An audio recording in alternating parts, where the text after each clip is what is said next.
That's your argument now? What? Like you hate Orange Man so bad, you want to make an argument that the U.S. government doesn't waste money? It was like they got shot with a dart in the jugular that contained like methamphetamine and rabies. All of these agencies are like big fat chickens dripping over barbecues of fat. This is the best barbecue I've ever seen.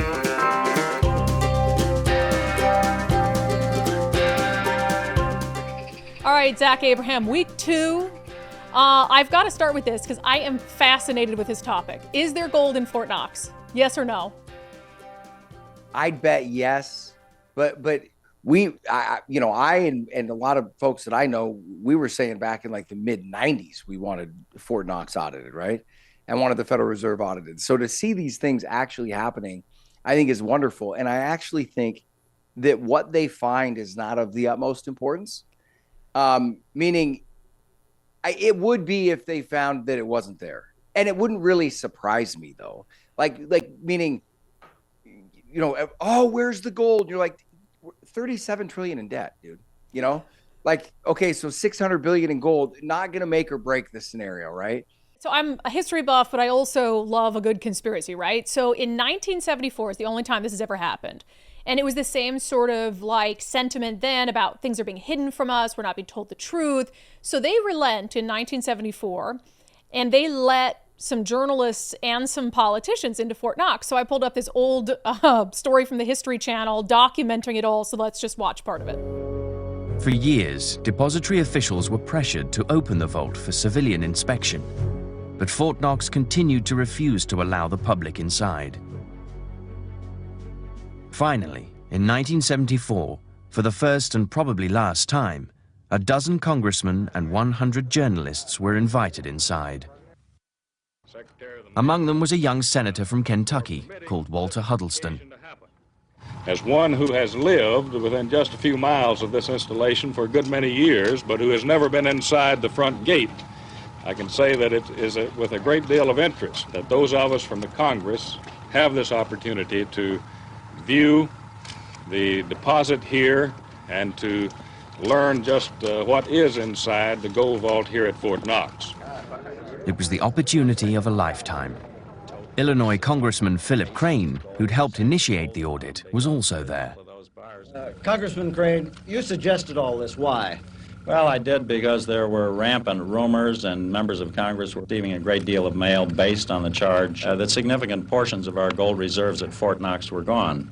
So I had suggested to Secretary of the Treasury Simon that I thought this would be a good way, I think, to dispel those rumors. The secret contents of the vault were about to be viewed by the public and recorded on film for the first time. Amid the excitement, Director of the Mint, Mary Brooks, took center stage as host of the event. She wore a money green dress and a necklace adorned with gold coins. Miss Brooks, are you happy now that the gold is here? Oh, of course, I knew it was here all the time. I knew it was here all the time. So the funny thing is that even after they did that, there was still this conspiracy that like the gold they saw wouldn't have been all of it. It couldn't have been all of it. Like people were adding up the sort of like blocks and that doesn't seem like enough. And then they also weighed it in front of people and were saying that the weight didn't seem quite right. So even if they open it up, I mean, will people believe it? I don't really know that it would change anything. Honestly, I feel like it'd be a better thing if it wasn't there. You know what I mean? What? No, just like you and I know what's going on, and I think anybody that has studied government and cares about facts and accounting and things like that. I mean, government's running what, a $6.25 trillion budget a year. Okay, what is the lowest amount of fraud you think's in that number? Oh God, 25%. I mean, I was gonna say like lowest end maybe 12, 13. Probably, my guess would be somewhere in that 10 to 20%, 25% range. And when I say fraudulent, I mean spending that would not be occurring if the American public knew about it. One thing that has blown my mind with this, Brandi, is I have literally heard people pushing back against DOGE, obviously, people that align much more on the left, and saying things like, oh, there's no waste in the government budget. They can't prove it. And you look at them and that's your argument now? What? Like you hate Orange Man so bad, you want to make an argument that the U.S. government doesn't waste money? Because that's not what you were saying the last time Trump was in office. That wasn't what you're saying when Bush and Cheney got us into Iraq the first time. Now all of a sudden they're completely efficient. No money's wasted. I mean, come on. Well, and if right? that's true, then why do you care if he looks? If that's true, then why do you care if he looks? Because then he won't find anything, which we know it's not true, and they're just hopeless ideologues. I don't know. You don't think that like the markets would tank if they open? Is it kind of one of those things where it's like I'd rather just not know? If they open that thing up and it's just got like spider webs in it, you don't think that would have an impact on like the stock markets or anything? No, I think the value of gold go up. I think you'd see the dollar get hit temporarily, and I don't think it'd make a big deal. And here's why. Should it? Yeah, it should. Why hasn't it? We've been running the global economy on printed money for 15 years. We don't even right? It's not like a conspiracy. They're not out there telling us, "Oh, don't worry, we're printing money, but we've got this value backing it up over here." They say on 60 Minutes, if you can print your own money, you can't go broke. If I got to choose, I would hope that it wasn't there, because I want more Americans to wake up and realize how much they've been bilked. Yeah, but also I think there's this weird element, and it goes to everything you just said about DOGE, and like you don't want people to just open the books and take a look. I think it's this element of why is it so hard to see it? Why has it only ever been done once? Why can't, for instance, Senator Mike Lee, he said, as a United States Senator, he was replying to Elon Musk, who said it would be cool to do a live video walk through Fort Knox. Mike Lee said, as a U.S. Senator, I've tried repeatedly to get into Fort Knox. Fort Knox says, you can't come to Fort Knox. He says, why? It's a military installation. I'm a senator. I go to military bases all the time. They say, you still can't come in because you can't. So there's kind of this element of like, why couldn't a senator who has access to all these other things and who can go to military bases everywhere, like, why can't they? Well, and this to me gets back to us really losing our way as a country, which is, what are the values that we hold the most dear? Well, what are the ideals that we hold the most dear? And at the center of that is that it's a government of, for, and by the people, right? And that has clearly been lost. Yeah. Meaning, when a U.S. senator wants to go to a military installation and verify the amount of gold that's in the vaults, there shouldn't be any way to turn him away. I'll refer to it as a deep state, for lack of a better term. But you've got these unelected bureaucrats who are completely going against the will of and it doesn't even matter what party we're talking about, right?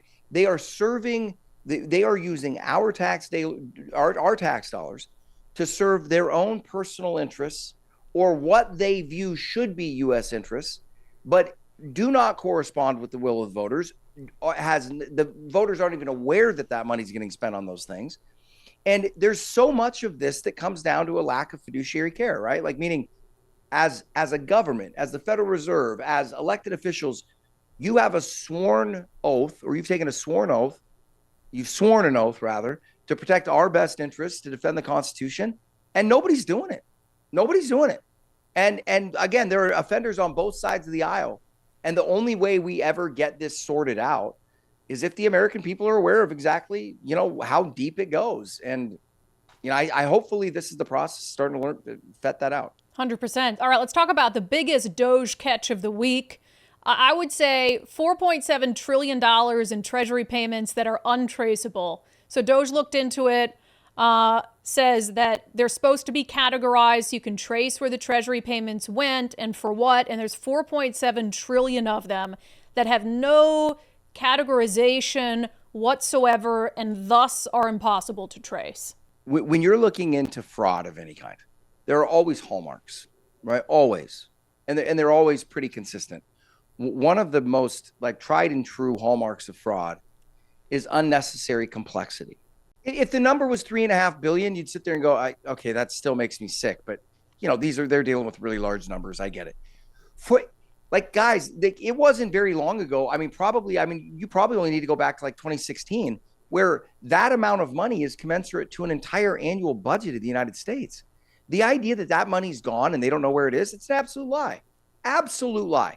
And this is my problem, is this complexity. The fact that we don't know where that is, what does it mean? It was used for things that we're not okay with, right? By definition. Well, right? And what's also interesting is we know how bad some of the stuff is that we can trace. Like all this crap, we've been tracing all over the world, and the DEI stuff and the drag queen stuff. So imagine how bad the stuff is that we can't trace. And you're right, that accounts for about 70% of total federal spending per year. So, that's not for 1 year of untraceable stuff, but that is how much money that is. So you can only imagine the wild stuff that's being spent on. The other idea is like them trying to like explain this away. Well, it's I'm sitting there. I work in finance. Every transaction is traced by multiple people, right? Because you have counterparties, you've got money moving back. It's impossible not to have. If there is no trail, it's because it's purposefully not there. And then we have to account for like all our, God forbid, we get audited by the IRS, and I've got to explain why I spent $7 at a Starbucks in Timbuktu, and they're like, "Was this a business expense? Do you have the receipt for that?" Right. Like, Well, no, this is why it's going to be so fascinating to see if they actually follow through and audit the Federal Reserve. Yeah. If we think that the accounting standards of Treasury are a little lax, Federal Reserve isn't accountable to anybody, right? So I don't really know, because I haven't been in there and they don't get audited. I don't really know how these transactions are traced, but if you think about the nature of what the Fed does, the reasons you have to meticulously trace financial transactions because everything is simultaneously a credit or a debit, right? And if we don't balance this out, we don't know where we're at. But remember, the Fed, that's not how it works. They just push a button and create money. The only entity in the entire world that has an unchecked ability to create at will the world's reserve currency and simultaneously never be audited. The question I ask myself is, what do you think the chances are that untoward actions have not taken place due to that ambiguity, due to that lack of transparency? And, just looking at history, looking at human behavior, I want to think that they've done the right thing. I got to place the chances of that at probably somewhere less than 5%. Oh, way less than 5%. That is very generous. I would also say, you're open to any outcome. And that's the whole thing about independent thought is like, you go back to what you said earlier about people saying, oh, they can't prove anything. They're just like on a wild goose chase. And it's like, is that the phrase? Wild goose chase? I think so. Yeah. Whatever it is, wild goose chase. Yeah. And it's like, why would you not even be open to the possibility that amid all of that, there's fraud and waste? And they were totally open to it until it was Donald Trump looking into it. And it's just so transparent. All right, on the show, we try to talk about something we might be skeptical about, maybe a little DOGE fact check. So are vampires collecting Social Security? Is the real question.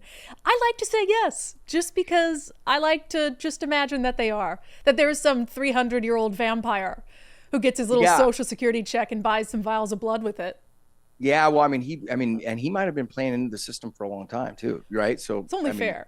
Yeah, who knows? Yeah, a vampire people too. Yeah, 100%. So This is interesting. So they're looking into Social Security, right? And they find a little bit of an issue that there are some people who are still on the Social Security rolls and there's no death date.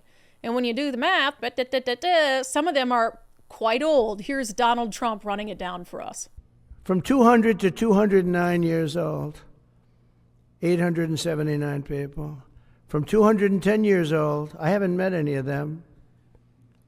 And if I did, I would bless them. I would worship the ground they walk on. 210 to 219 years, 866. From 220 years old to 229 years old, 1,039. And then you have two people. From 240 years old to 249 years old, one person. And there's one person that's 360 years old. So before we even get into what it's not really all it's being sold to be, you know what it reminds me of? The chicken checks. The chicken and tuna checks from Bob Ferguson. How he was sending out all these checks to dead people with these chicken and tuna rebates. And it was like, do I think dead people cashed the checks? No. Maybe their family members did or something. But it's like, you're so incompetent, you're sending checks to a bunch of dead people. Yeah, and at the very least, let's say it's not even happening. It tells you how decrepit and ridiculous your databases are, right? Yes. And so the one thing as reasonable human beings that we can deduce is at the very least, if your databases are wrong and that's faulty data, what do you think the chances are that there's waste, right? Like, and that's the thing. Like, I think that the issue that we have, and you referenced independent thought, I think the issue that we have is that everything has gotten so politicized, right? That even something like government spending, right, has just become, and simultaneously, while it's gotten politicized, our education system's never been worse, right? And so you have people literally coming out that don't know how to think, right? Haven't been taught how to think. And so they buy right into, and you go, guys, hold on. What is the one consistent thing? The one consistent thing is, regardless of what party is in power, they're turning the screws to somebody. Okay. So wasteful spending is wasteful spending. It hurts all of us. We should all be invested in looking. And look, some of it probably isn't intentional, right? One of the things I learned is never chalk up to conspiracy what can be explained through stupidity. But bottom line, again, like you said, shining the sunlight on it, the antiseptic, it's good for all of it. And the other one I had, my DOGE miss of the week, understandable, because you get these big numbers, but how the 8 million turned in the 8 billion, right? And now what's funny about this is if you just, and I did a test with this before the show, I typed in the word DOGE and I just Googled it. Okay. The only thing that came up was that story about 20 different renditions of it. They said 8 billion when it's 8 million. They said 8 billion when it's 8 million. And I was just like, isn't that interesting that the only news article that comes up across the board is the one time where they've misstated, and maybe they did it a couple other times. But think how many line items these guys are going through, right? Yeah. That somehow that discredits them. Yeah, it's funny. I just pulled up this article from Forbes. Here are the biggest DOGE hoaxes and inaccuracies. And it's like, is it a hoax? And like you said, it's like, okay, but what about all the accuracies? So this was 8 million canceled for an ICE contract listed at 8 billion. And it's like, okay, so you're talking about they put an M or a B instead of an M, and that's your big donk on DOGE for the week. It's like, yeah, it's wrong. They can go back and correct it, but that's all the media cares about. That's all the media cares about. And it's eerie. It's eerie because what is the one thing we've noticed with this media? There is no independent thought, and they're all running off the same play sheet all the time. We have got capable people looking into the government's budget and reporting it in an unbiased way, and the response is like, how in the world can you put, what is the pushback here, right? Like what, like, let's go out and run DOGE to the ultimate degree. What is the worst case scenario you can see coming from DOGE? What is it? Greater levels of transparency? Maybe it ends up with us having more faith in government. Either way, let's run the story out and try to give me a scenario which will convince me that this isn't a good thing. I haven't heard a single example or a single, for instance of how that would be. Well, not one. It's like when, the Republicans wanted more transparency in ballot counting and all that stuff. And there were a lot of election officers that said, yeah, that's good, because they said we're not doing anything wrong. So by having ballot observers or this increased transparency and this tracking, we're not scared of that. Because, we talked to a ballot observer this week who's like facing a felony for not wearing a mask, which is a totally stupid separate thing. But one of the things she said is, I want to be in there not to catch election fraud. I mean, if I see it, but I also want to be in there to say, hey, these people who are counting your ballots, I watched them. They're not doing anything wrong. So it goes both ways, right? So like if the worst thing, like you said, that happens is, hey, they went in, they found out this is working well, this is working well, this is working well, then great. And if they don't, then great too. Like the media is supposed to be the champion for transparency, but they're so unhinged about this attempt at transparency. It's absolutely wild. All right, let's end the show with this, Zach. What should happen? And this is something I've been wondering since the beginning of DOGE. If they save us billions and billions and billions of dollars in waste, there is a guy named James Fishback, and this is so funny because he posts this on X and then gets a response from Elon Musk like, hey, that's a good idea. He says that President Trump and Elon Musk should announce a DOGE Dividend, a tax refund check sent to every taxpayer funded exclusively with a portion of the total savings delivered by DOGE. Good idea or bad idea? Well, look, anytime taxpayers are getting money back, it's a good idea. I would push back a little bit and just say, look, I think we've done enough fiscal stimulation over the past 5 years. I think it would not help out tackling the inflation issue that we've got.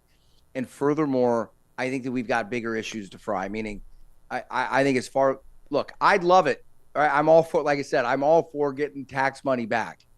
So selfishly, I'm for it. But I think we'd be better off putting that money toward paying down debt or and this may be even the better solution, use it for funding infrastructure projects, right? And the reason I say that is the bigger percentage of our government debt, there's a lot of different ways that we can tackle this debt. A relatively simple way would be to make a bigger percentage of that debt productive infrastructure spending. And an example I'll give you. Now, if it's wasteful infrastructure spending, it's just like social spending, right? I mean, it's got to be something that's beneficial. But I mean, think about if the government took, let's say they saved $650 billion, okay? And they took that money and they dedicate it toward the building of nuclear power plants. Think about the job creation, right? Think about what that would do for land prices and consumption of materials, all these things. And then on top of it, how long do we reap dividends from that investment by way of cheaper, consistent, clean energy, right? And base load energy that we're not worried about. If it's cloudy, we don't get it, right? So ways, and that's, I was speaking on another show today about financial education. And those to me kind of go part and parcel, right? All debt is not created the same. When you look at government debt that was taken on to build the Hoover Dam, I mean, go look at the return on capital we've had on that thing. So we need to start thinking not just about the levels of debt, but what kind of debt is it, right? If a big chunk of that debt is making our economy more efficient, right, is increasing margins and operational flexibility for businesses and all kind of stuff, it's not debt the way we think of it. But when that debt is just social spending, it's the equivalent of just going out and lighting the money on fire. Yeah, and I tend to agree with you because, I mean, if I'm thinking I'm putting my Zach Abraham cap on and I want to be responsible, right? And if I get a Christmas bonus, do I go out and blow that or do I pay off my credit card debt with it? You know what I mean? But also, I think people need to realize if they make some sort of substantial savings, right, and they're able to cut the size of government, that means they should be able to tax us less in the future. So I'd almost rather, hey, when we get this under control, pay down our debt, tax us less once the size of government is where it needs to be. And I'd rather have that than a single DOGE dividend. Well, yeah, and look, that's where inflation comes in too, right? Which means we never think about that. But if you want to talk about the ultimate hidden tax that we all pay that nobody can get around, it's inflation, right? And so, we could get the benefit of $5,000, but go through and look at your tax bill at the end of the year and figure out what percentage that's $5,000, and then sit there and go, okay, if inflation is running up by 3% a year, it only takes probably 2.5 years to erase that $5,000. So actually, over the long run, what is better off for us? Lower the long run inflation rate by 75 basis points to 100 basis points and keep the $5,000. We're all going to come out way ahead in the event if that were the case. Yeah, look, I know getting a check from the government is nice. I know Donald loves signing his name to one. I would do it too. But I don't know. I like the name DOGE Dividend, but there's just better things to do with that money. It's a good name. It's a damn good name. All right, Zach Abraham, that's Doge Watch Week 2 in the books. Still bullish on Doge. 100%. 100%. I'm going to ask you that question at the end of every show, and I really dread the day that you might say no, but I don't think we're going to get there. So no, it's like you and I know transparency is good no matter what form it comes in. For sure. All right, see you next week. All right, sounds good. Thanks for having me.